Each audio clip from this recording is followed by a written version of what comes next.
In this example, we're going to look at a process related to expenses. In particular, contractor expenses. In this organisation, we have thousands of contractors working for us, many of them on an occasional basis, sometimes a few times a month, sometimes a few times a year. So what we don't want to do is pay for thousands of licenses for those occasional users. So what we ask them to do today is to submit their expenses in a spreadsheet. They get collated by a team and then manually entered. So the way we do that today is we'll go into the expenses spreadsheet. We'll copy the employee number, bring that over to the expenses application, paste it into the employee number field, and click lookup. Next, I'm supposed to put the name into the name column in the spreadsheet, where you can see here that I've got first name and last name in my expenses application, but I've only got one column for name in my spreadsheet.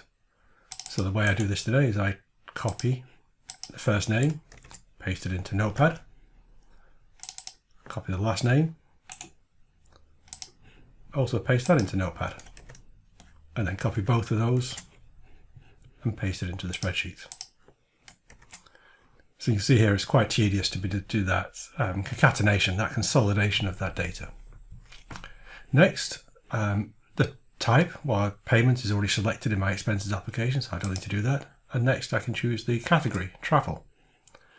Now this is the drop-down list, and it's been added to over time, and unfortunately this is not a great application. So we used to go down from accommodation and meals all the way down to web hosting, and now a couple of years ago we added some additional ones, and now we've got bank finance charges down to VAT penalty, and travel is in this section. So unless you're familiar with the application, sometimes it can be tricky to find these things, but fortunately we can just paste those things in.